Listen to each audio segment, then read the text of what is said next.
Anastasia Palaszczuk, she's in hot water again. Paul Murray.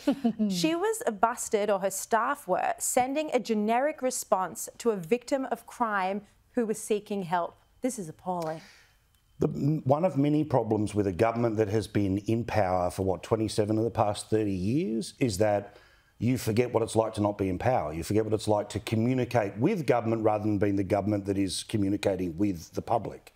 I was absolute at the last election. I will be absolute at the next election that for many reasons Labor has to go because of its tone-deaf nature. I mean, literally, they've got hospital patients at SeaWorld.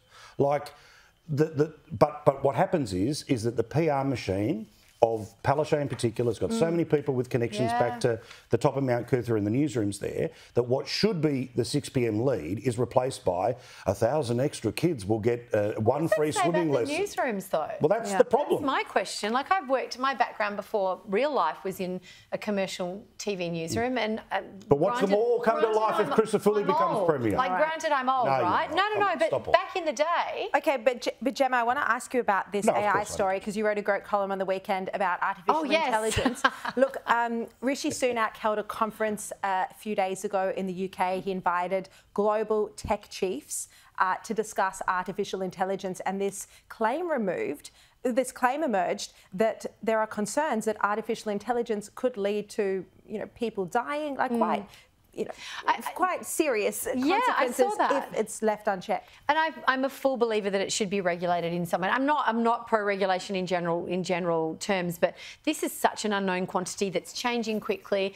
People who are way more tech savvy than me, not hard granted, but have explained the way that could happen. And if you're talking about something that can manufacture your voice, manufacture your face, represent you falsely, yes, which is in a sense illegal and it's a sense of fraud. Of course it has to be. It has to be regulated in some ways. I am personally terrified at the idea of AI, and all I can say is for now, it needs human brains to program it, so cop that, robots. Yeah, if you've seen the documentary Terminator or Terminator 2, you know how this ends. Yeah, well, Elon Musk has actually warned about this as well, that there needs to be some regulation to prevent the malicious misuse of AI, because at the moment it's just continuing unchecked, and where does it end? We have already, and it's actually a danger for journalism as well. I mean, if you saw a video of someone, you used to trust it. Now, how can you check that?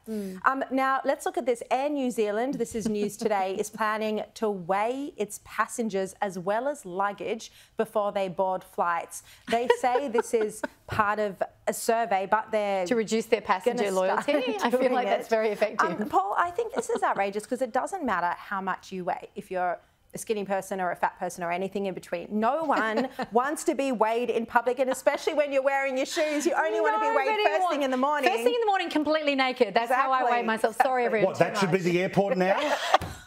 Look, I'm annoyed I've got to take my laptop out, let alone everything else. Please.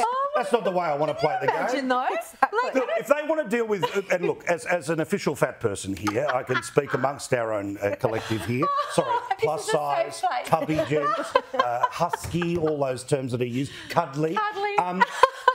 Airlines need to get serious about what people take on as hand luggage, because I'm sure there are people that are just moving bricks of gold because what used to be just the stuff that we didn't want to put under because either it was too precious or whatever, but people basically take cricket bags 100%. and just shove them in. You want to deal with weight?